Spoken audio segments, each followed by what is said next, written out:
దేవునికి స్తోత్రం. ప్రభు యొక్క పరిశుద్ధ నామములో మరి క్రీస్తునందు ప్రియ సహోదరి సహోదరులందరికీ నా వందనములు తెలియజేస్తున్నాను. దేవుని యొక్క అపారమైన ప్రేమ, ఆయన పిల్లలను ఆయన ఏ విధముగా సమకూరుస్తూ ఉన్నాడో కడవరి దినముల్లో చూస్తూ ఉన్నాం. దేవుని యొక్క రాజ్యము అది నిత్యమైనది, సత్యమైనది. ఈ లోకంలో మనం చూసేదంతా కూడా ఇదంతా క్షయమైపోయేదే. భయంకరమైన అగ్ని చేత ఇదంతా దహించబడేదే. చివరికి మిగిలేది క్రీస్తునందు విశ్వాసం ఉంచిన వారు మాత్రమే. కనుక ఇలాంటి నిరీక్షణతో బ్రతుకుచున్న మన యొక్క జీవితాల్లో మరి క్రైస్తవ సహోదరి సహోదరులుగా, ప్రభు యొక్క కుటుంబముగా ప్రభువు మనలను సమకూర్చినందుకు ఆ పరిశుద్ధునికి కృతజ్ఞతాస్తుతులు చెల్లిస్తూ ఉన్నాను. అయితే గత 2-3 వారాల క్రితం ఒక సహోదరి మరి అజాజేల్ గురించి వివరించగలరా అని ఒక కామెంట్ పెట్టారు. అయితే నేను త్వరలో మీకు వీడియో పెడతానమ్మా అని చెప్పాను. కనుక మరి దాని గురించి కొన్ని విషయాలు మనం నేర్చుకుందాం. ఇది మరి ఒక వారంలోనే చెప్పలేను. నాకు ఏదో 1-2 మాటలు చెప్పి వెళ్ళిపోవటం నాకు ఇష్టం ఉండదండి.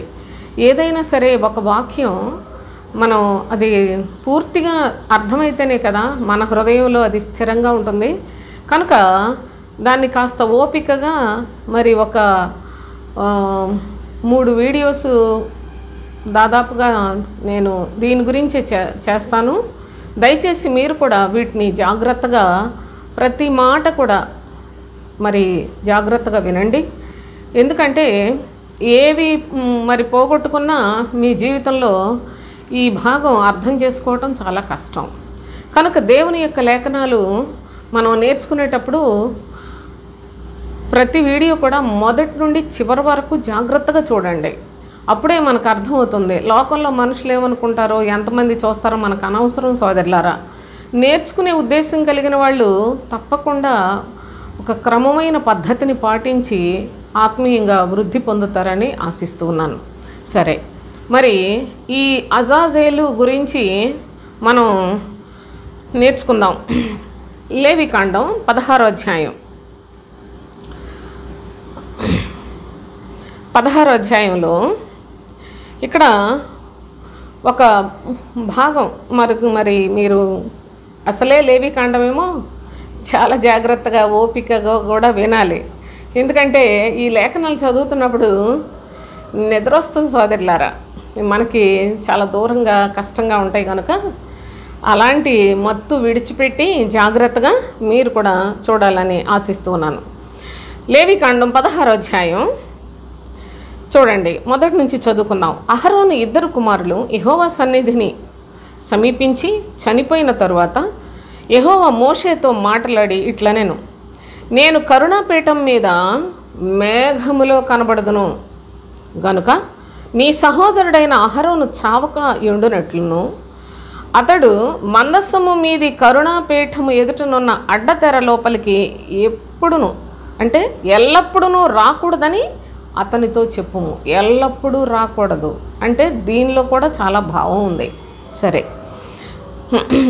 3వ వచనం. అతడు పాప పరిహారార్థ బలిగా ఒక కోడె దూడను, దహన బలిగా ఒక పొట్టేలును తీసుకొని వీటితో పరిశుద్ధ స్థలంలోనికి రావలెను. అతడు ప్రతిష్ఠితమైన చొక్కాయి తొడుగుకొని, తన మానమునకు సన్ననార లాగులు తొడుగుకొని, సన్ననార దట్టి కట్టుకొని, సన్ననార పాగా పెట్టుకొనవలెను.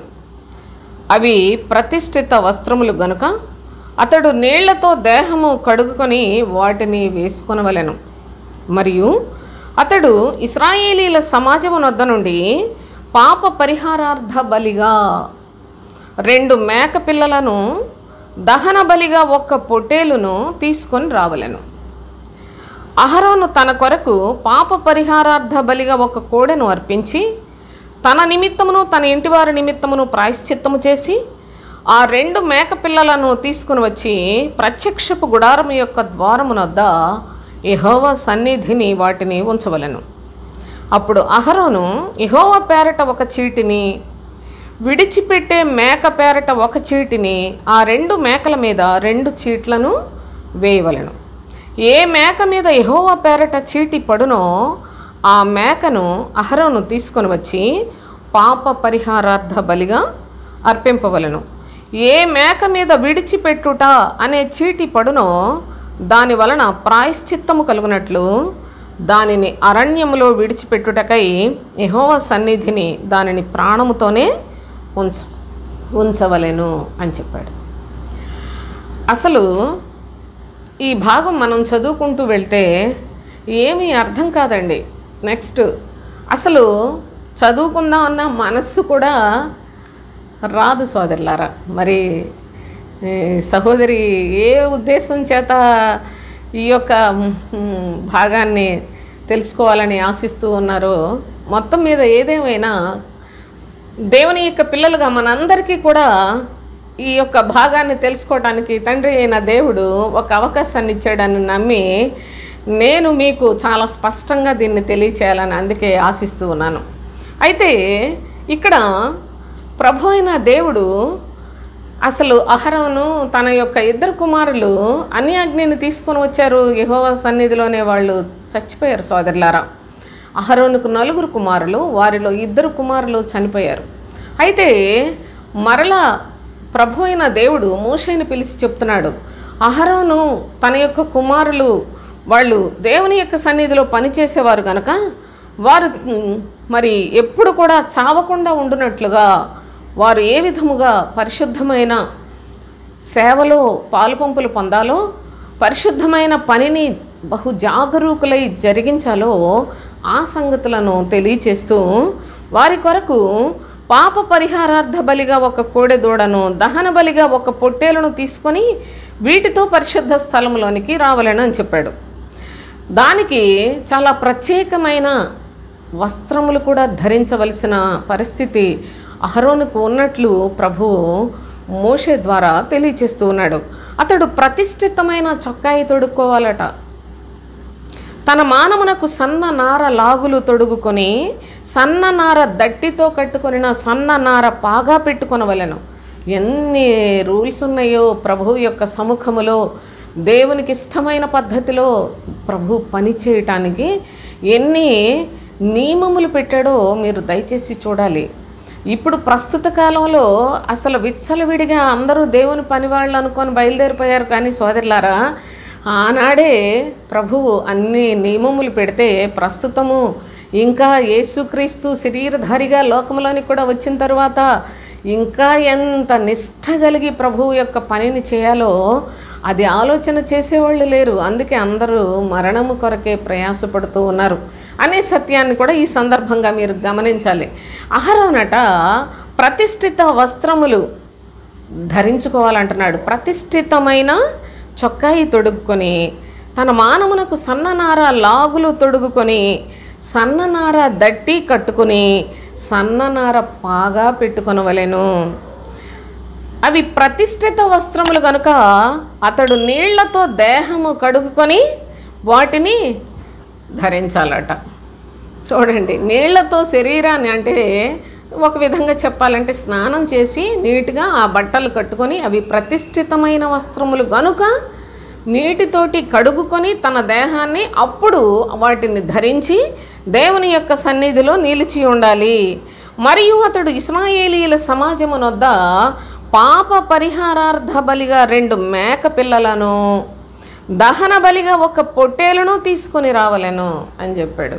కనుక ఈ యొక్క లేఖనములలో మొదటిగా నేను మీకు కొన్ని విషయాలు చెప్పాలి సోదరులారా. పూర్వకాలం నుండి ప్రభు యొక్క నామములో దేవుని ప్రజలు వారు ప్రత్యేకించబడి ఉన్నారు. అనగా ఇశ్రాయేలీయులకు దేవుడు తన స్వాస్థ్యము అని పేరు పెట్టుకున్నాడు. తన స్వాస్థ్యమైన ఇశ్రాయేలీయులు వారు ఎప్పుడు కూడా పరిశుద్ధంగా ఉండాలని ప్రభు చాలా కాంక్షతోటి వారి ఎడల చాలా భారాన్ని, బాధ్యతను ఒక తండ్రిగా, ఒక మరి దేవునిగా వారిని నడిపించినట్లు, వారితో ప్రభువు కూడా నడిచినట్లు దేవుని యొక్క పరిశుద్ధ లేఖనములు చాలా వ్రాయబడి ఉన్నాయి.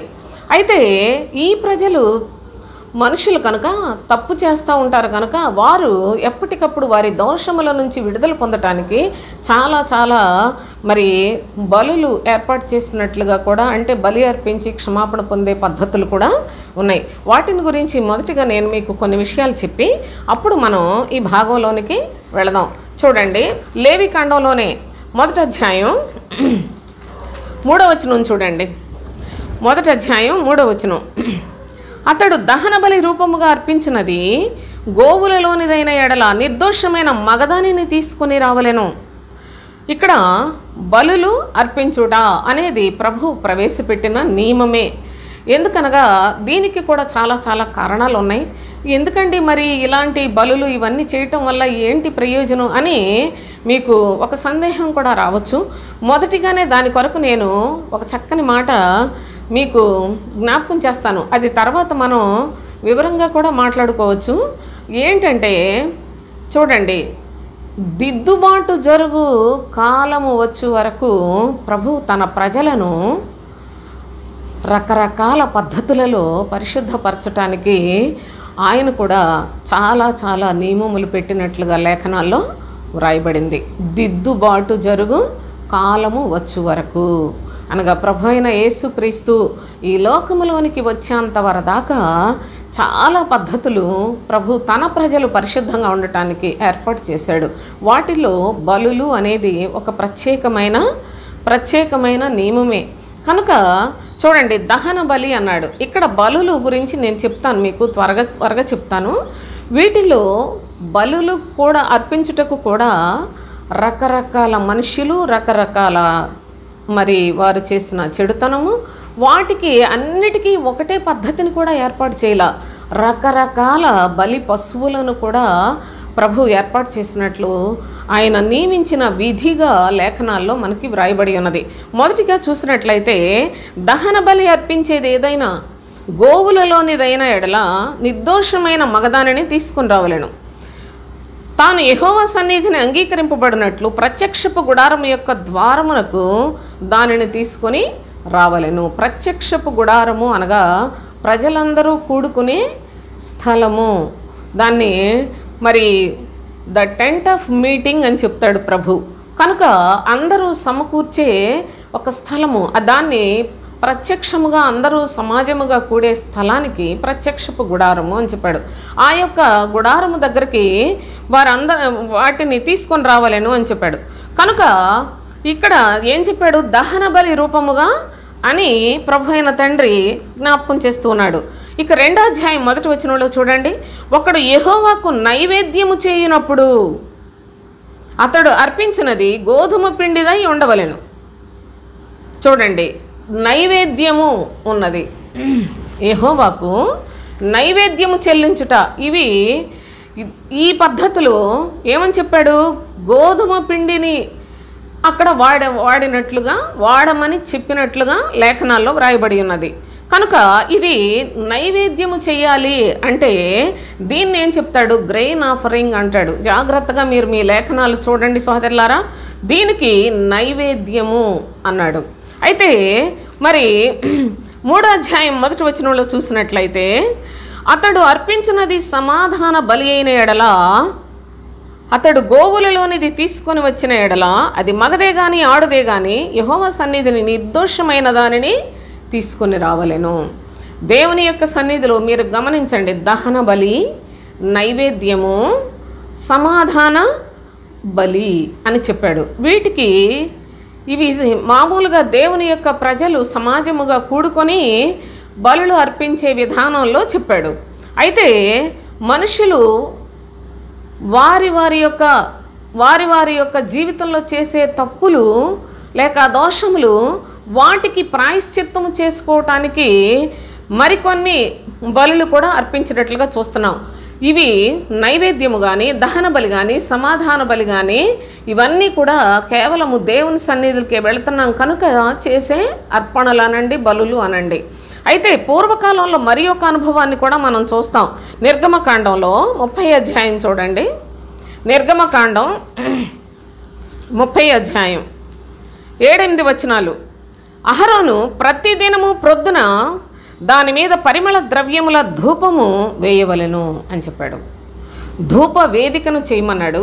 ఆ ధూప వేదిక మీద ప్రతిదినము ప్రొద్దున్నే దాని మీద పరిమళ ద్రవ్యముల ధూపము వేయవలెను అని చెప్పాడు. ఆనాడు ధూపము వేసే పద్ధతి కూడా పరిమళ ద్రవ్యములతో, ఆ పరిమళ ద్రవ్యాలు అంటే ఏవిటవి కాదండి, వాటికి చాలా చాలా ఉన్నాయి సోదరులారా. ఇలా వెళ్ళిపోతే నేను ఎన్ని వీడియోస్ చేసినా కూడా మీకు తరగదు, కనుక నేను క్లుప్తమైన పద్ధతిలోనే వెళ్తున్నాను, జాగ్రత్తగా గమనించండి.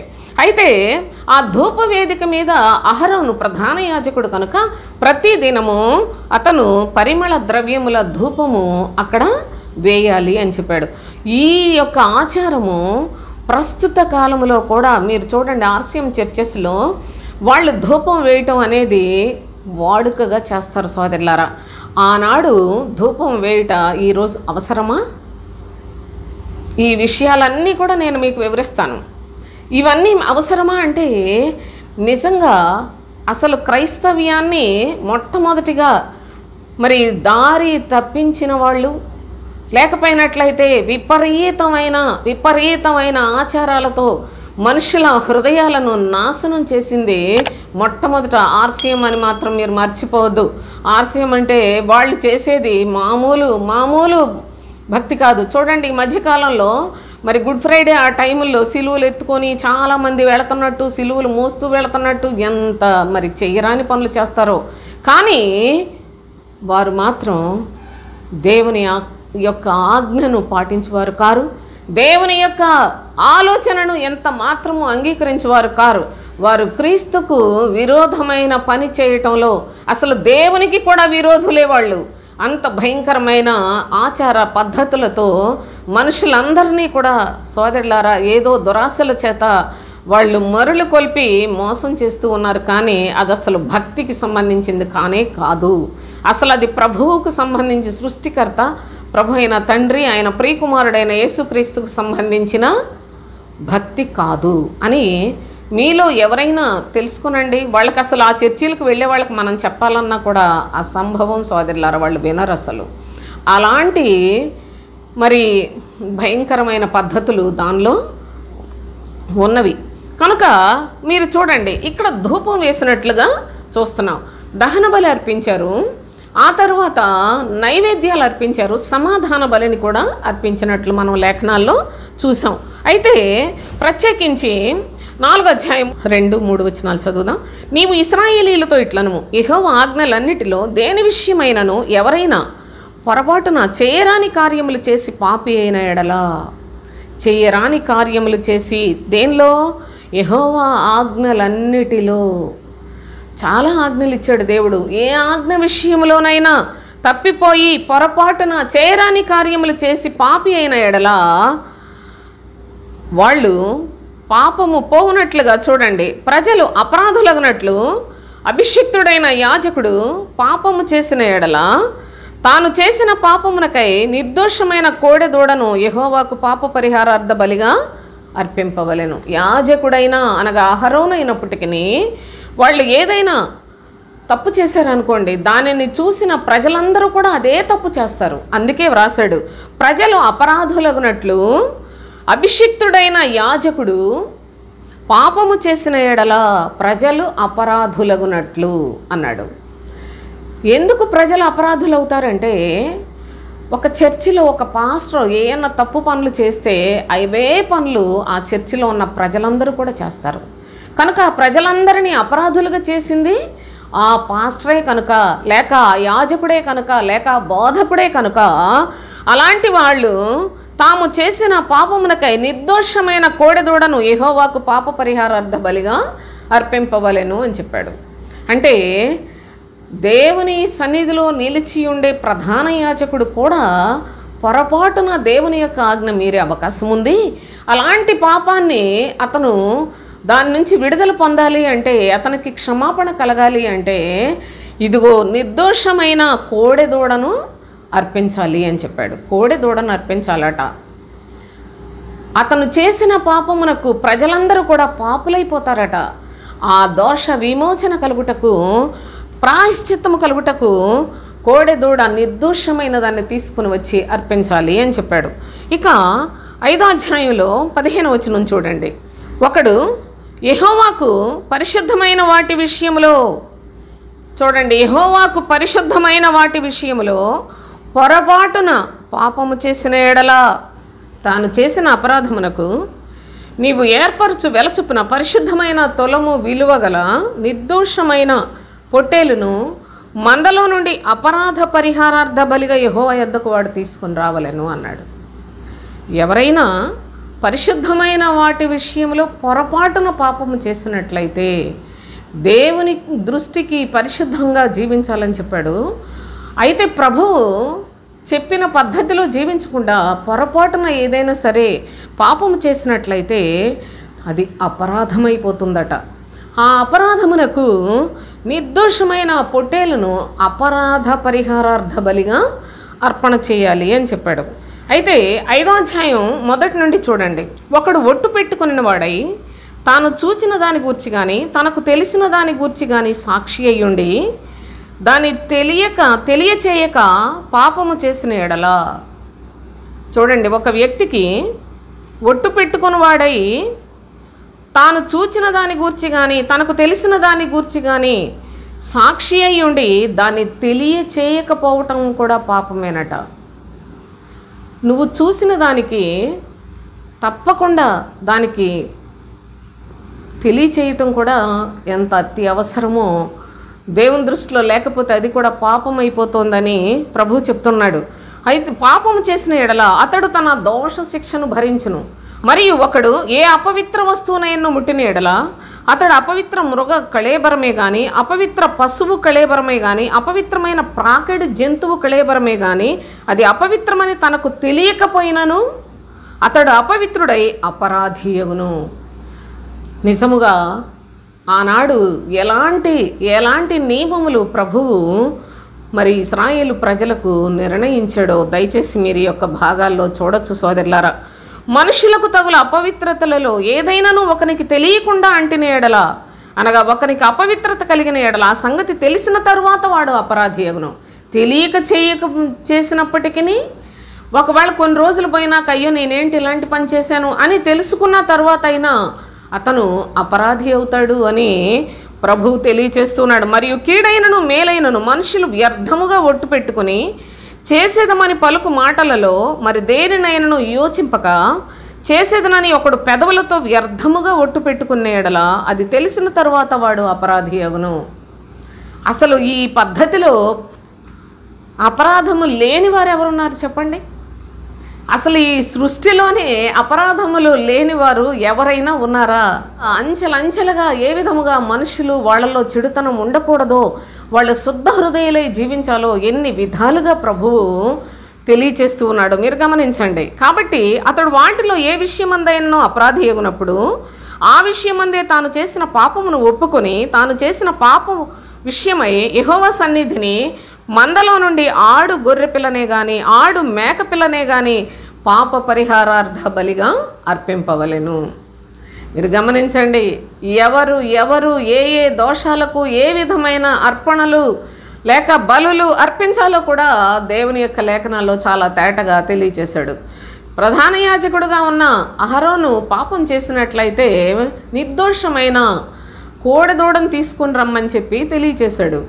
ఒక మనుషుడు పాపం చేసినట్లయితే ఏం చేయాలో, లేకపోయినట్లయితే ఆ వారి యొక్క మరి స్థితిగతులలో వారు పాపము చేసినట్లయితే దేవునికి విరోధముగా, దేవుని పరిశుద్ధతకు విరోధముగా, దేవుని యొక్క ఆజ్ఞలకు విరోధముగా పాపం చేసినట్లయితే ఎలాంటి బలులు అర్పించవలసి ఉన్నదో దానికి పాప పరిహారార్థ బలి, అపరాధ పరిహారార్థ బలి అని వీరికి ఏ విధమైన విడుదల కలుగు చేయుటకు ప్రభువు ఈ బలులను ఏర్పాటు చేసి ఉన్నాడో కూడా దయచేసి లేఖనాల్లో మీరు గమనించాలి.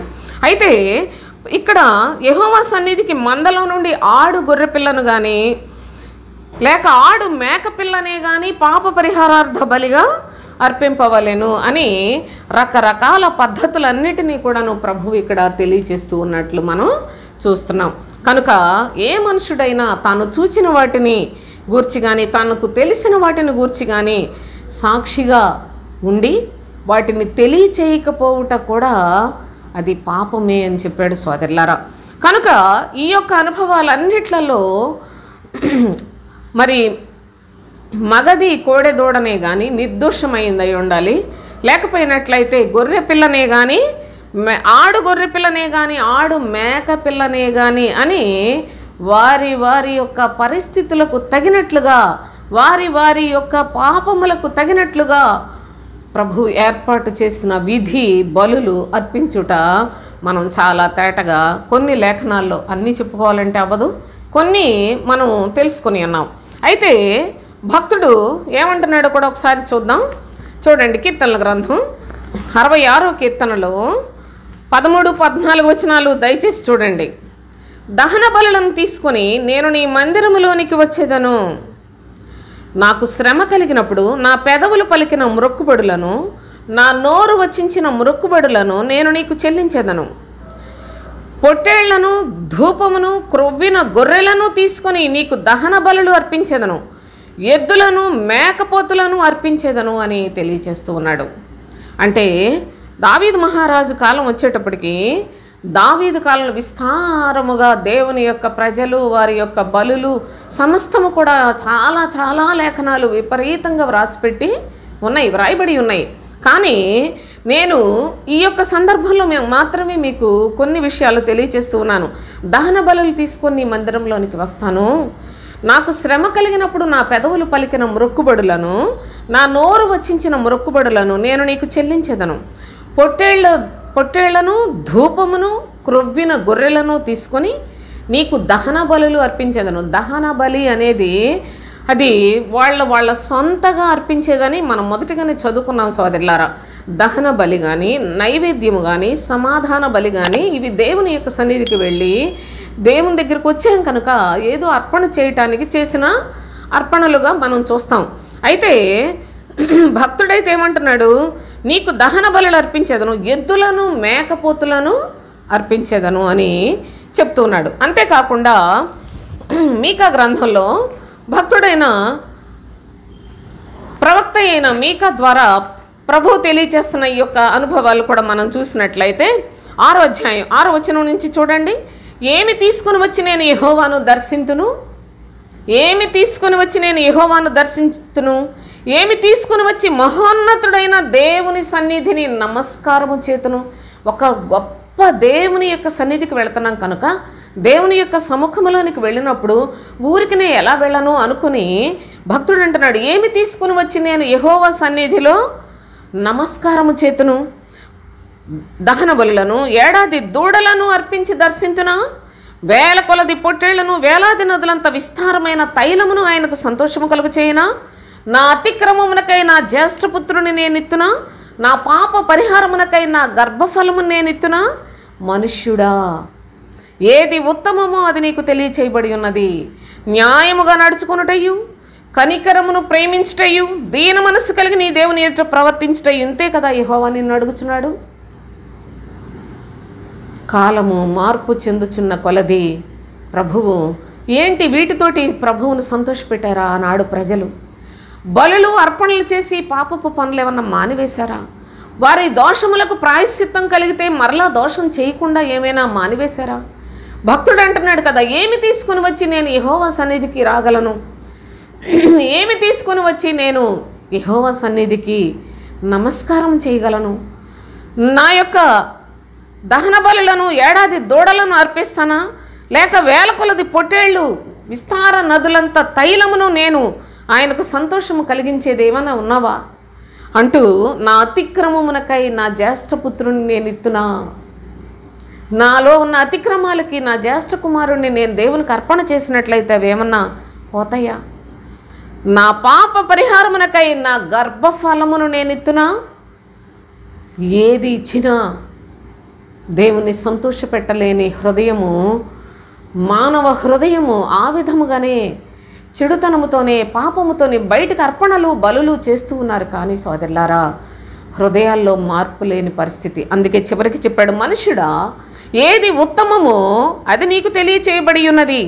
న్యాయముగా నడుచుకొనుటయు, న్యాయముగా నడుచుకొనుటయు, కనికరమును ప్రేమించుటయు. కనికరమును ప్రేమించాలట. కనికరమును ప్రేమించుట అంటే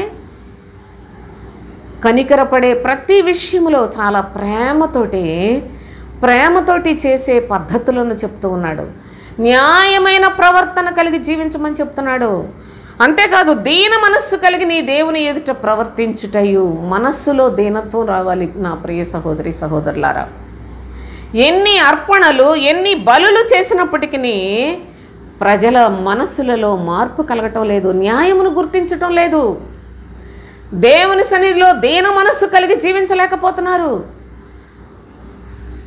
నిన్ను వలే నీ పొరుగు వారిని ప్రేమించమని చెప్పాడు ప్రభువు. కానీ ఏదో తప్పక చేయాలి, లేకపోతే ఆయన శిక్షిస్తాడు అని భయపడుతూ ఉన్నారే. కానీ కనికరమును ప్రేమించే మనసు, కనికరము చూపుటలో కూడా చాలా ప్రేమతో చేసే పనులు మానవ హృదయంలో దీన మనస్సు ఉంటేనే కదా చేయగలరు. కనుక ఈ విధమైన స్థితిని ఇంతే కదా యెహోవా నిన్ను అడుగుచున్నాడు అని ఆ యొక్క మొట్టమొదటి పద్ధతులను మార్పు చేసుకుంటూ వస్తున్నట్లుగా కూడా దేవుని యొక్క లేఖనాల్లో మనం చాలా స్పష్టంగా చూస్తున్నాం. అంతేకాకుండా ప్రభువే చెప్తున్నాడు ప్రవక్త అయిన యెషయా ద్వారా. చూడండి, యెషయా గ్రంథం 66వ అధ్యాయంలో 3వ వచనం చూడండి. ఎద్దును వధించువాడు నరుని చంపువాని వంటివాడే, గొర్రెపిల్లను బలిగా అర్పించువాడు కుక్క మెడను విరుచువాని వంటివాడే, నైవేద్యము చేయువాడు పంది రక్తమును అర్పించువాని వంటివాడే, ధూపము వేయువాడు బొమ్మను స్తుతించువాని వంటివాడే. వారు తమకిష్టమైనట్లుగా త్రోవలను ఏర్పరచుకొనిరి, వారి అసహ్యమైన పనులు తమకే ఇష్టముగా ఉన్నవి అని వ్రాయబడింది. ఇదేంటండి? దేవుడే కదా మొట్టమొదట్లో మోషే ద్వారా అహరోను ఏ విధముగా తన నిమిత్తము ప్రజల నిమిత్తము అర్పణలు చేయాలో, పాపం చేసిన వారి నిమిత్తం ప్రాయశ్చిత్తం చేయాలో అని సమస్తము ఏర్పాటు చేశాడు కదా. ఇదేంటి మరి ఇక్కడ ఎలా చెప్తున్నాడు? వారి అసహ్యమైన పనులు వారికే ఇష్టముగా ఉన్నాయి అనేసి అని మాట్లాడుతున్నాడు. ఏంటి అంటే ప్రభువు దీన్ని బట్టి నేను ఇందు మూలముగా చెప్తున్నాను ఏమనంటే, ప్రతి పనిని ప్రభువు మనుషులు భయభక్తులు కలిగి జీవించడానికి, మనుషులు శుద్ధ హృదయం కలిగి జీవించడానికి ఆయన ఆలోచన చేసి బలులు అర్పణలు అన్నిటినీ ఏర్పాటు చేశాడు. కానీ కృతజ్ఞత భావము కలిగి జీవిస్తారని ఏర్పాటు చేశాడు. కానీ ప్రజలు చివరికి ఎలా తయారైపోయారంటే బలులు మార్గాన బలులు అర్పిస్తున్నారు, మనుషులు చెడుతనం చేస్తూనే ఉన్నారు. వారి మనస్సులలో దేవునికి చోటు లేకుండానే జీవిస్తూ ఉన్నారు. అలాంటి పరిస్థితుల్లో నుండి ప్రభువు ఏమనంటున్నాడంటే, ఎద్దును వధించువాడు నరుని చంపువాని వంటి వాడే. ఒకప్పుడు ఎడ్లను అర్పిస్తానని మనం చదువుకున్నాం కీర్తనలు 66లో. కానీ ప్రవక్త అయిన యెషయా కాలం వచ్చేటప్పటికి ప్రభువు ఏం చెప్పాడో తెలుసా? ఎడ్లను వధించినట్లయితే మనుషులను చంపినంత పాపం అని చెప్పేశాడు. గొర్రెపిల్లను బలిగా అర్పించినట్లయితే కుక్క మెడను విరుచువాని వంటి వాడే. కుక్క మెడను విరిస్తే ఏమిటి లాభం? అంత హీనస్థితిని తెలియచేస్తూ ఉన్నాడు. నైవేద్యము చేయువాడు పంది రక్తమును అర్పించువాని వంటి వాడే అన్నాడు. పంది రక్తాన్ని అసలు ఎంత చండాలంగా నైవేద్యం చేయమన్నాడో కనకప్పుడు. కానీ ఇప్పుడు చెప్తున్నాడు ప్రభువు, నైవేద్యం ఏమీ చేయనక్కర్లేదు. ఒకవేళ చేసినట్లయితే అది పంది రక్తాన్ని అర్పించినంత అసహ్యమైన క్రియ అని చెప్పాడు. ధూపము వేయువాడు, ఈనాటికి ధూపం వేస్తున్నారు ఆర్సీఎంలను మనం చెప్పుకుంటున్నాం. వీళ్ళంతా బొమ్మలను స్తుతించువాని వంటి వారే. బొమ్మలను స్తుతించుట అనేది దేవునికి హేయమైన క్రియ సోదరులారా. ప్రభువును ఆరాధించుట ఆత్మతో సత్యముతో ఆరాధించవలసిన పరిస్థితులు ఉన్నాయని మనకు విస్తారంగా లేఖనాలు తెలుసు. అయితే వారికి ఇష్టమైనట్లుగా నాకేదో అర్పణలు నేను చెప్పానని చేసి వారికి ఇష్టమైనట్లుగా త్రోవలను ఏర్పాటు చేసుకున్నారు. వాళ్ళకి ఇష్టం వచ్చినట్టు వారి పాదములకు అడ్డు లేకుండా విస్తారముగా విరజిమ్ముకొని బ్రతుకుతున్న క్రైస్తవ జనాంగాన్ని చూసి, దేవుని ప్రజలను చూచి ప్రభువైన తండ్రి చెప్తున్నాడు, వారందరూ కూడా తమకిష్టమైనట్లు త్రోవలు ఏర్పాటు చేసుకుని ఉన్నారు. వారి అసహ్యమైన పనులు వారికే ఇష్టంగా ఉన్నాయి అని వెంటనే అన్నాడు కదా. నేను పిలిచినప్పుడు ఉత్తరమిచ్చేవాడు ఒకడునూ లేకపోయాను, నేను మాట్లాడినప్పుడు వినువాడు ఒకడునూ లేకపోయాను. నా దృష్టికి చెడ్డదైన దాన్ని చేసిరి, నాకు ఇష్టము కాని దాన్ని కోరుకొనిరి, కావున నేనును వారిని మోసములో ముంచుదును అని తెలియచేస్తున్న లేఖనాలు కూడా ప్రభు పిలిస్తే ఆయన స్వరాన్ని వినగలిగిన వారు ఉన్నారా? ప్రభు మాట్లాడినట్లయితే నేను నా ప్రభు చిత్తానుసారముగా జీవించాలని ఆశ కలిగిన వారు ఉన్నారా? నా ప్రియ సహోదరి సహోదరులారా, చర్చికి వెళుతున్నాం, ఇదే భక్తి అనుకుంటున్నారు. దేవుని యొక్క సన్నిధిలో ఈనాటికి కూడా ఏదో చర్చికి వెళ్ళి అక్కడున్న పాస్టర్ గారిని గౌరవిస్తున్నాం, మనం దేవుడిని ఏదో భక్తితో ఆచరిస్తున్నాం అనుకుంటున్నాం. మోసకరమైన పరిస్థితుల్లో ఈనాడు క్రైస్తవ్యం ఇంత భయంకరంగా దుస్థితిలో ఉన్నది అంటే వీళ్ళందరూ దేవుని చేత మోసగించబడుతూ ఉన్నారు. ఎందుకనగా ఆయన పిలుపుకు పలికేవాడు ఎవడూ లేడు, ఆయన మాట్లాడితే వినేవాడు ఎవడు కూడా లేడని ఆయనే సాక్ష్యమిస్తూ ఉన్నాడు. కనుక ప్రభువు పిలిచినప్పుడు నేను ఉన్నాను తండ్రి, నీ చిత్తానుసారంగా చేయుటయే నా జీవిత లక్ష్యం అనుకున్న నిజమైన క్రైస్తవులు ఉన్నట్లయితే నిజముగా అట్టివారే నిత్య జీవమునకు వారసులవుతారనే సత్యాన్ని కూడా ఇందు మూలంగా నేను మీకు చెప్తూ ఉన్నాను. అయితే దేవుని యొక్క శ్రేష్టమైన సన్నిధిలో లేఖనాలను మనం ఆలోచన చేసుకున్నట్లయితే ప్రభు సన్నిధిలోనే భక్తుడు మరలా ఏమని చెప్తున్నాడో ఒకసారి గమనించండి. కీర్తనల గ్రంథం 51 కీర్తన 16-17 వచనాలు చూడండి. నీవు బలిని కోరువాడవు కావు, కోరిన ఎడల నేను అర్పించుదును. దహన బలి నీకు ఇష్టమైనది కాదు, విరిగిన మనస్సే దేవునికి ఇష్టమైన బలి అని చెప్పాడు. విరిగిన మనస్సే దేవునికి ఇష్టమైన బలి. దేవా, విరిగి నలిగిన హృదయమును నీవు అలక్ష్యము చేయవు. దేవునికి స్తోత్రం. నా ప్రియ సహోదరి సహోదరులారా, ప్రభు అయిన తండ్రి ఆయన యొక్క లేఖనములలో తెలియచేస్తున్నాడు, నీవు బలిని కోరువాడవు కావు, కోరినట్లయితే నేను బలు అర్పిద్దును. అసలు ఈ యొక్క కీర్తన కేవలము దావీదు తన జీవితంలో దావీదు చేసిన 2 తప్పులు మనం చూడగలం. మొదటిగా బత్షెబ విషయంలో, రెండవదిగా దేవుని యొక్క ప్రజలు సైన్యాన్ని లెక్కించుమనే సందర్భంలో. కనుక దేవుని యొక్క విషయాల్లో దయచేసి మీరు ఆలోచన చేయండి. దావీదు మహారాజు ఏ విషయంలో కూడాను దేవుని నోటి మాట మీరి జీవించలేదు, ఈ రెండిట్లో తప్ప. తాను ఏ విధముగా దేవునికి ఇష్టడై ఉన్నాడో, దేవునికి యథార్థవంతుడుగా, హృదయానుసారుడుగా, ఇష్టానుసారుడుగా ఉన్నాడో ప్రభువే సాక్ష్యం ఇచ్చి ఉన్నాడు. అలాంటి భక్తుడు కూడా పాపంలో పడిపోయినప్పుడు అంటున్నాడు, ప్రభువా, దహన బలి నీకు ఇష్టమైంది కాదు, అలాగైతే నేను దహన బలులు అర్పిద్దును.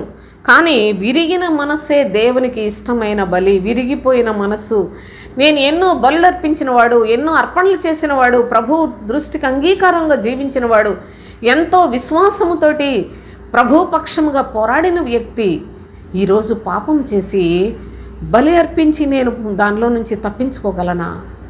విరిగి నలిగిన మనస్సే నీకు ఇష్టమైన బలి అని భక్తుడు ప్రభువును వేడుకుంటున్న ఈ యొక్క అనుభవాన్ని కూడా దయచేసి మీరు గమనించాలి. దేవుని యొక్క యథార్థమైన భక్తుడుగా జీవించిన వ్యక్తి కూడా ఆ విధముగా విరిగి నలిగిన మనస్సే నీకు ఇష్టమైన బలి అని చెప్పినట్లుగా మనం చూస్తున్నాం. అసలు ఈ బలులు, ఈ యొక్క అర్పణలు, వీటన్నిటిని గురించి మరి అపోస్తుడైన పౌలు ఏం తెలియచేశాడో ఒకసారి చూద్దాం. హెబ్రీయులకు రాసిన పత్రిక 9వ అధ్యాయం 10వ వచనం చూడండి. ఇవి దిద్దుబాటు కాలము వచ్చు వరకు విధింపబడ్డాయి.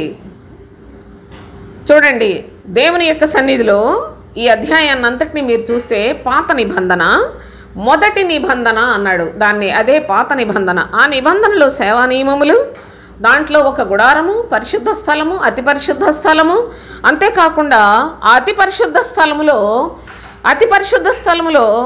నానా విధములైన శ్రేష్టమైనవి పెట్టాడు. చూడండి, సువర్ణ ధూపార్తి, అంతటను బంగారు రేగుతో తాపబడిన నిబంధన మందస్సము, ఆ మందస్సంలో మన్నాగల బంగారు పాత్ర, చిగురించిన అహరోను చేతికర్ర, నిబంధన పలకలు ఉండెను. దానిపైన కరుణపీఠమును కమ్ముకున్నట్లు మహిమ గల కెరూబులుండెను. వీటిని గూర్చి ఇప్పుడు వివరముగా చెప్ప వల్లపడదు అన్నాడు భక్తుడు. ఇవి ఈలాగా ఏర్పరచబడినప్పుడు యాజకులు సేవ చేయుచు నిత్యమును మొదటి గుడారంలోనికి వెళుదురు కానీ సంవత్సరమునకు ఒక్కమారే, జాగ్రత్తగా చూడండి, సంవత్సరమునకు ఒక్కమారే ప్రధాన యాజకుడు ఒక్కడే రక్తము చేత పట్టుకొని 2వ గుడారం అనగా అతి పరిశుద్ధ స్థలంలోనికి ప్రవేశించేవాడు. ఆ రక్తం తన కొరకును ప్రజల అజ్ఞాన కృతముల కొరకును అర్పించాడు. అయితే దీనిని బట్టి ఆ మొదటి గుడారం ఇంకా నిలిచిచుండగా అతి పరిశుద్ధ స్థలములో ప్రవేశించు మార్గము బయలుపరచబడలేదని పరిశుద్ధాత్ముడు తెలియచేయుచున్నాడు. ఇవన్నీ కూడా ఎందుకు ఈ విధముగా ఉన్నాయంటే, ప్రస్తుతము ప్రభువైన క్రీస్తు ఈ లోకంలోనికి వచ్చిన తరువాత క్రీస్తు ఆయన యందే సంపూర్ణ విమోచనను కలుగు చేసి, ఆ విమోచన కలిగించేంత వరదాకా దేవుడు తన యొక్క ప్రజలకు కొన్ని నియమములు, ఆజ్ఞలు, కట్టడలు ఇచ్చి, ఆ యొక్క ధర్మశాస్త్రమునిచ్చి వారిని పరిశుద్ధపరచడానికి చాలా ప్రవక్తలను పంపించాడు, భక్తులను పంపించాడు. దేవుని యొక్క సన్నిధిలో ఎన్నో మరి న్యాయాధిపతులను పంపించాడు. ఎన్నో విధాలుగా దేవుడు తన ప్రజలను క్రమపరుస్తూ వచ్చినట్లుగా లేఖనాల్లో వ్రాయబడింది. అయితే క్రీస్తు వచ్చినంత వరదాకా ఈ పద్ధతులన్నీ కూడా, ఆచారములన్నీ కూడా జరిగాయి. క్రీస్తు ఈ లోకములోనికి వచ్చిన తరువాత క్రీస్తునందు విశ్వాసం ఉంచుట అను క్రొత్త ఆజ్ఞ, క్రీస్తునందే ఆయన మనకు నిత్య జీవమును అనుగ్రహించిన ఈ యొక్క దేవుని చిత్తమును తెలుసుకొని క్రైస్తవ జీవితంలో నమ్మకస్తులుగా జీవించాలనేది తండ్రి యొక్క చిత్తమై ఉన్నది. సరే, ఇంతవరకు మనము ఈ బలులు, అర్పణలు గురించి కొన్ని అనుభవాలు జ్ఞాపకం చేసుకున్నాం. మరి ప్రభువైన తండ్రి తన యొక్క సన్నిధిలో ఇన్ని పద్ధతులను ఏర్పాటు చేశాడు కదా, ఇన్ని రకాలుగా ఏర్పాటు చేశాడు. మరి ఇక్కడ చూస్తే, ఇక్కడ ప్రత్యేకించి అహరోను కొరకు తన ఇంటి వారి కొరకు బలి అర్పించవలసిన అవసరత ఉన్నది. ఈ యొక్క అనుభవాన్ని మనకు చాలా స్పష్టంగా లేవికాండం 16వ అధ్యాయంలో మళ్ళీ చదువుకుందాం, దయచేసి చూడండి. అతడు పాప పరిహారార్థ బలిగా ఒక కోడెదూడను, దహన బలిగా ఒక పొట్టేలును తీసుకొని వీటితో పరిశుద్ధ స్థలంలోనికి రావలేను అని లేవికాండం 16వ అధ్యాయం 3వ వచనంలో మనం గమనిస్తూ ఉన్నాం. అతడు ప్రతిష్ఠితమైన చొక్కాయి తొడుగుకొని, అనగా దేవుని యొక్క సముఖములో నిలిచే వ్యక్తి ప్రతిష్ఠితమైన చొక్కాయి తొడుగుకొని, అనగా ప్రతిష్ఠిత వస్త్రములు యాజకులకు దేవుడే మరి ఆయన నియమించిన నియమ ప్రకారముగా వస్త్రములు మరి ఏర్పాటు చేశాడు.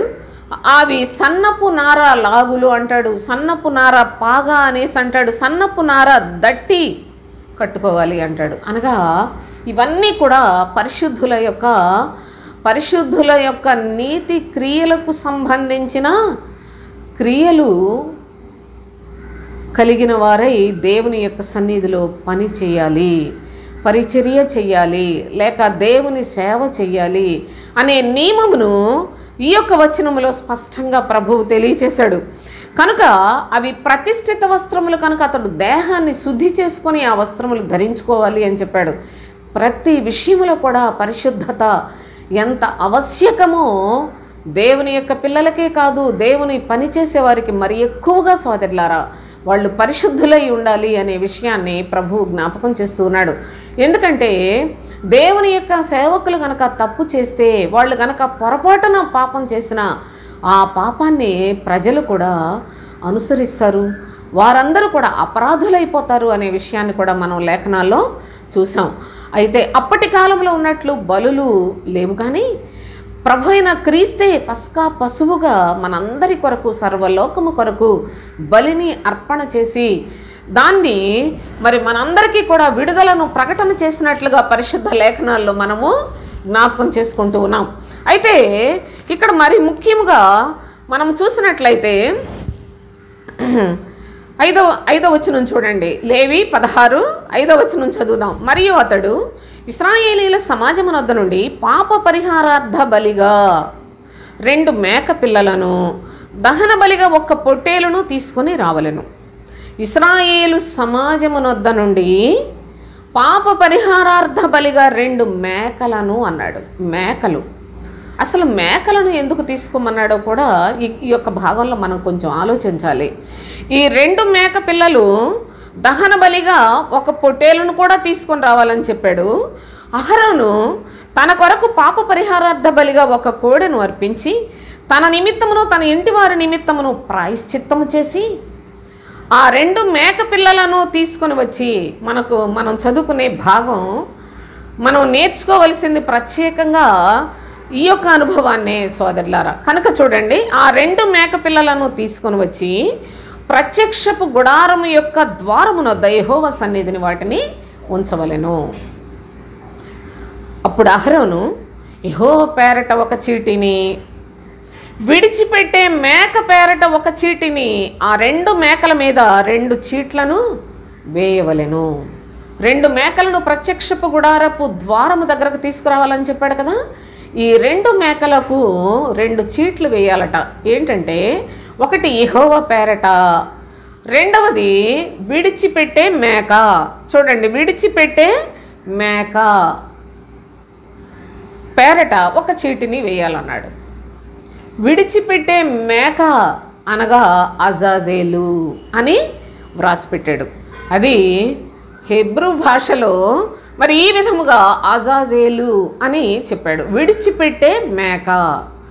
2 మేకలు ఉన్నాయి, రెండిటికి చీట్లు వేశాడు.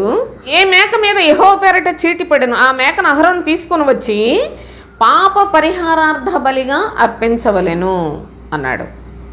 ఏ మేక మీద విడిచిపెట్టుట అనే చీటి పడునో దాని వలన ప్రాయశ్చిత్తము కలుగునట్లు దానిని అరణ్యములో విడిచిపెట్టుటకై యెహోవా సన్నిధిని దానిని ప్రాణముతోనే ఉంచవలెను.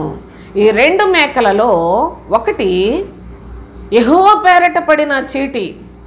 ఆ మేకను యెహోవా యొక్క సన్నిధిలోనే పాప పరిహారార్థ బలిగా అర్పించేయాలి అన్నాడు. విడిచిపెట్టే మేక అని ఏ మేక మీద చీటి పడుతుందో ఈ రెండిట్లో దాన్ని విడిచిపెట్టేయండి అంటూ ఉన్నాడు. కనుక అది దానిని కూడా ఎలా విడిచిపెట్టమంటున్నాడు చూడండి. ఏ మేక మీద విడిచిపెట్టుట అనే చీటి పడునో దాని వలన ప్రాయశ్చిత్తము కలుగునట్లు దానిని అరణ్యములో విడిచిపెట్టుటకై యెహోవా సన్నిధిలో దానిని ప్రాణముతోనే ఉంచవలెను అని చెప్పాడు. కనుక ఈ 2 మేకల సంగతి ఏంటి? ఈ 2 మేకలకు చీట్లేంటి? 2 మేకలను తీసుకోవలసిన అవసరత ఏంటి? దేవుని యొక్క పరిశుద్ధ లేఖనాల్లో ప్రభువు చాలా మరి ఆయన తన ప్రియకుమారుడైన యేసుక్రీస్తును లోకంలోనికి పంపించి లోక పాప భారమును మోసుకొని పోవు దేవుని గొర్రెపిల్ల అన్నాడు. ఆయన ఆ తరువాత గొర్రెల కాపరిగా యోహాను సువార్త 10వ అధ్యాయంకి వచ్చేటప్పటికల్లా గొర్రెల కాపరి, గొర్రెలకు మంచి కాపరిని నేను అని ప్రభువు తెలియజేశాడు. ఆయనను వెంబడించువారు గొర్రెలు అని చెప్పాడు. కనుక గొర్రెలు, గొర్రెల కాపరి అనేది ప్రభు అయిన యేసుక్రీస్తు ఆయన పోలికతోటి ఉపమాన రూపకముగా చెప్పిన అతి శ్రేష్టమైన సంగతులు. అయితే ఇక్కడ చూసినట్లయితే ప్రభు అయిన దేవుడే మోషేకు తెలియచేస్తున్నాడు. 2 మేకలను తీసుకొని వచ్చి అహరోను ప్రత్యక్షపు గుడార ద్వారము దగ్గరకు తీసుకొని వచ్చి చీట్లు వేసి, ఒకటి యెహోవా పేరట, 2 విడిచిపెట్టే మేక అనగా అజాజేలు. జాగ్రత్తగా చూడండి. ఈ మేకలను ప్రభువు అసలు తీసుకోవడానికి గల కారణం, దీన్ని కూడా మనం కొంచెం ఆలోచన చేసినట్లయితే, దయచేసి కొన్ని లేఖనాలు మీకు ఇక్కడ నేను మరి తెలియచేయాలని ఆశిస్తూ ఉన్నాను. చూడండి, ప్రభు అయిన తండ్రి మేకల యొక్క ఈ అనుభవాన్ని మనం మరి గమనించినట్లుగా చూడండి. పరమగీతాలు 4వ అధ్యాయం 1వ వచనం చదువుకుందాం. నా ప్రియురాలా, నీవు సుందరివి, నీవు సుందరివి, నీ ముసుగు గుండా నీ కన్నులు గువ్వ కన్నుల వలె కనబడుచున్నవి. నా ప్రియురాలా, నీవు సుందరివి, సుందరివి అన్నాడు. అని నీ ముసుగు గుండా నీ కన్నులు గువ్వ కన్నుల వలె కనబడుచున్నవి. నీ తల వెంట్రుకలు, చూడండి, నీ తల వెంట్రుకలు గిలాదు పర్వతము మీది మేకల మందను పోలి ఉన్నది అన్నాడు. చూసారా? నీ తల వెంట్రుకలు గిలాదు పర్వతము మీద మేకల మందను పోలి ఉన్నవి అని చెప్పాడు. మేకల మందట. అసలు మేకలను ఇక్కడ ఎందుకు సంబోధించాడో ఒకసారి ఆలోచించండి. మేక లేకపోయినట్లయితే గొర్రెలు ప్రభు అయిన యేసుక్రీస్తు లోకములోనికి వచ్చిన తర్వాత ఉపమానముగా చెప్పాడు. ఎడమ వైపున మేకలు ఉంటాయి, ఆయన కుడి వైపున గొర్రెలు ఉంటాయి అని చెప్పాడు. ఈ ఎడమ వైపున ఉన్న మేకలు ఇవన్నీ కూడా శపింపబడినవి అన్నాడు. కుడివైపునున్న గొర్రెలను ఆశీర్వదింపబడిన వారలారా అని ఆశీర్వదింపబడిన వారికి సాదృశ్యంగా చెప్పాడు. ఇక్కడ చూసినట్లయితే దేవుని యొక్క ప్రియురాలిగా ఉన్న శ్రేష్టమైన సంఘం అందాక ఈ యొక్క సంఘము, నా ప్రియురాల నీవు సుందరివి, నీ ముసుగు గుండా నీ కన్నులు గొవ్వ కన్నుల వలె కనబడుచున్నవి, నీ తల వెంట్రుకలు గిలాదు పర్వతము మీది మేకల మందను పోలియున్నవి అని చెప్పాడు. అసలు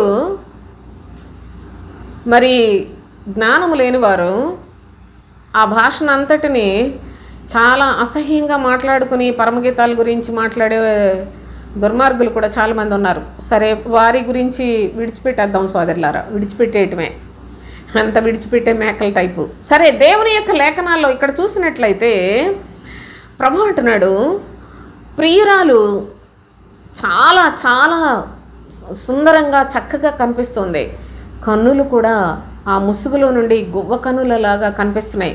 కానీ తల వెంట్రుకలు అంటే ఆ సంఘములో ఉన్న ప్రజల స్థితిని చెప్తున్నాడు. ఈ తల వెంట్రుకలు అని ఎందుకు అంటున్నాడంటే, తల వెంట్రుకలు లేకపోతే ఒక స్త్రీని చూడండి, తల వెంట్రుకలు లేకపోతే బోడిగుండు అసలు చూడటానికి అసహ్యంగా కూడా ఉంటుంది. కానీ తల వెంట్రుకలు కలిగి ఉండుట అనేది ఈ పోలికలో అది ఆ సంఘములో ఉన్న ప్రజలకు సాదృశ్యముగా వ్రాస్తాడు. అయితే తల వెంట్రుకలు ఎలా ఉన్నాయంటే గిలాదు పర్వతము మీది మేకల మందను పోలి ఉన్నవి అని తెలియచేస్తున్నాడు. అనగా దేవుని యొక్క లేఖనములలో గిలాదు అంటే మీకు అది కూడా తెలియాలి. అసలు పరిశుద్ధ లేఖనాలు అర్థం కావాలంటే ఒకదానికొకటి బోలెడన్ని లింక్స్ తోటి ఉంటుంది సోదరులారా. దేవుని యొక్క లేఖనాలు మనం పైపైన చదువుకుంటూ వెళ్ళిపోతే ఈ జన్మలో కాదు, ఇంకా దేవుడు మనకు ఆయుష్కాలాన్ని ఇచ్చి లేకుంటే ఇంకో ఎన్ని సంవత్సరాలు బ్రతికిన ఒక మాట కూడా మనం అర్థం చేసుకోలేము. కనుక దేవుని యొక్క లేఖనాలు జాగ్రత్తగా చూడండి. గిలాదు పర్వతము మీది అన్నాడు. గిలాదు పోలికేంటో తెలుసా? చూడండి, 108వ కీర్తనలో 8వ వచనం చదువుకుందాం. ప్రభువు గిలాదును గురించి చెప్తున్నాడు. గిలాదు నాది అన్నాడు. గిలాదు నాది, మనష్షే నాది, ఎఫ్రాయిము నాకు శిరస్త్రాణము, యూదా నా రాజదండము, మోయాబు నేను కాళ్ళు కడుక్కొను పళ్ళెము, ఏదో మీదికి నా చెప్పు విసిరివేయుదును. ఫిలిష్తీను బట్టి జయోత్సవముతో మాట్లాడుతూ ఉన్నాడు. ఫిలిష్తీయులు వాళ్ళందరూ కూడాని శపితమైన ప్రజలెవరో, ఆశీర్వదించబడిన ప్రజలెవరో తేల్చి చెప్పేశాడు. చూడండి, గిలాదు నాది, మనష్షే నాది, ఎఫ్రాయిము నాకు శిరస్త్రాణము, యూదా నా రాజదండము అని చెప్పాడు సోదరులారా. అయితే మోయాబు నేను కాళ్ళు కడుక్కొని పళ్ళెమని చెప్పాడు. మరొకడు అంటాడు, మోయాబు అనగా లోతు యొక్క కుమార్తెలు, వారు అక్రమంగా కనిన సంతానము, ఒకడు మోయాబీలకు ఒకడు అమ్మోనీయులకు మూల పురుషులుగా ఉన్నారు. మీ బైబిల్ దేవుడు అంతా పాపం చేయించటమే కదా. నీచ భాష, వాళ్ళ హృదయం అంతా పాపముతోటి కండ్ల కావరంతో నిండిపోయి ఉంటుంది. అందుకే వాళ్ళు చాలా అసభ్యకరమైన భాష మాట్లాడుతూ ఉంటారు. పరిశుద్ధ గ్రంథాన్ని చులకనగా మాట్లాడేవాడు శిక్ష నుంచి ఎప్పుడూ తప్పించుకోలేరు సోదరులారా. దేవుని యొక్క లేఖనాల్లో గిలాదు నాది అన్నాడు ప్రభు. నా ప్రజలే, కానీ ఎలా ఉన్నారో తెలుసా? మేకల మందలా ఉన్నారని చెప్పాడు. సంఘము పరిశుద్ధంగా ఉండాలని స్థాపించిన సంఘమును ప్రభువు ఏర్పాటు చేసుకునినా అందులో ఉన్న ప్రజల యొక్క స్థితి ఎలా ఉందంటే గిలాదు పర్వతముల మీద మేకల మందను పోలి ఉన్నదన్నాడు. మేకల మంద. ఈ మేకలు సంబోధించిన సందర్భాలు మీరు చూసినట్లయితే అంతా కూడా భక్తిహీనత, లేకపోయినట్లయితే చూడండి ఒకే సందర్భంలో ప్రభువు గొర్రెలను మేకలను చెప్పి ఎడమ వైపునున్నవి మేకలు అని చెప్పాడు, కుడివైపునున్నవి గొర్రెలు అని చెప్తాడు. కనుక మీరు జాగ్రత్తగా గమనించండి. అంతేకాకుండా మరి యొక్క అనుభవాన్ని కూడా నేను చెప్తాను. ఈ యొక్క పరమగీతాల్లోని 6వ అధ్యాయం 5వ వచనంలో చూసినట్లయితే, నీ కనుదృష్టి నా మీద ఉంచకము, అది నన్ను వశపరచుకొనును, నీ తల వెంట్రుకలు గిలాదు పర్వతం మీద మేకల మందను పోలి ఉన్నవి. గిలాదు పర్వతం మీది మేకల మంద అంతా కూడా శరీర సంబంధమైన మనస్సు కలిగిన వారు. అందరూ కూడాను దేవుని యొక్క సంఘములో ఉన్నామని చెప్పుకుంటున్నారే, కానీ అందరూ దేవుని దృష్టికి మేకల్లాగే కనిపిస్తున్నారు కనుక మేకలతో పోల్చి చెప్తూ ఉన్నాడు సోదరులారా. అంతేకాకుండా మొదటి రాజుల గ్రంథంలో ఒకసారి అది కూడా చదువుకుందాం. మొదటి రాజుల గ్రంథం 20వ అధ్యాయం. దేవుని యొక్క ప్రజల స్థితిని ఒకసారి ఆలోచన చేసినట్లయితే 20వ అధ్యాయం 27వ వచనం చూడండి. ఇశ్రాయేలు వారందరూ పోగు చేయబడి సిద్ధమై వారిని ఎదిరింప బయలుదేరిరి. ఇశ్రాయేలు వారు మేకపిల్లల మందలు రెంటివలే వారి ఎదుట దిగి ఉండిరి. మేకపిల్లల మందలలాగా దిగిపోయి ఉన్నారట. యుద్ధానికి బయలుదేరేటప్పుడు వాళ్ళు ప్రభువు యొక్క పక్షముగా జీవించువారు. వాళ్ళు ఏ విధంగా ఉండాలండి? కానీ దేవుని యొక్క పిల్లలు దేవుని యందు భయభక్తులు కలిగి జీవించువారు కారు గనుక వాళ్ళందరినీ ప్రభువు ఒక్క మాటతో తేల్చి చెప్పేశాడు. ఇశ్రాయేలు వారందరూ కూడా యుద్ధానికి బయలుదేరారు. వాళ్ళందరూ ఒక ప్రదేశంలో దిగి ఉన్నారు. కానీ ఎలా దిగారంటే 2 మేక మందల్లాగా దిగారట. ఆ పోలికలు చూడండి సోదరులారా. ప్రభువు చెప్తున్న ఈ యొక్క సందర్భాలు మీరు గమనించినట్లయితే ఈ యొక్క దేవుని సన్నిధిలో 2 మేకలను తీసుకుని వచ్చి వాటికి చీట్లు వేయమని చెప్తూ ఉన్నాడు. 2 మేకలు వాటికి చీట్లు వేసినప్పుడు ఒకటి యెహోవా పేరట, మరి ఒకటి చూసినట్లయితే విడిచిపెట్టే మేక అని 2 చీట్లు రాసి వేయమన్నాడు. యెహోవా పేరట ఏ చీటి పడిందో, ఏ మేక మీద పడిందో ఆ మేక పాప పరిహారార్థ బలిగా అర్పించమన్నాడు. విడిచిపెట్టే మేక అది విడిచిపెట్టబడుతోంది అనే సందర్భాన్ని కూడా ఇక్కడ తెలియజేస్తున్నాడు. ప్రభు అయిన యేసుక్రీస్తు శరీరధారిగా ఉన్నప్పుడు ఆయన చెప్పిన మాట ఆలోచన చేస్తే చూడండి. మత్తయి సువార్త 25వ అధ్యాయం 32వ వచనం చదువుకుందాం. గొల్లవాడు మేకలలో నుండి గొర్రెలను వేరు చేస్తాడు. గొల్లవాడు మేకలలో నుండి గొర్రెలను వేరు చేస్తాడు. అవి 2 ఒక మందలాగా ఉన్నప్పటికీ ఖచ్చితంగా ఈ రెండింటిని వేరు చేసే పద్ధతి ప్రభు సన్నిధిలో మనం చూస్తూ ఉన్నాం. మార్కు సువార్త 6వ అధ్యాయంలో 34వ వచనం. జనసమూహాలను చూచి ప్రభు చాలా జాలిపడుతూ ఉన్నాడు. వారందరూ కూడా కాపరి లేని గొర్రెల వలె చెదిరిపోయి ఉండుట చూచాడు. అనగా వాళ్ళందరూ దేవుడు ఎక్కడైనా సరే ఆయన మాట వినిపిస్తుందేమోనని ఆయన కొరకు జీవించాలని ఆశపడుతూనే ఉన్నారు. కానీ కాపరి లేడట.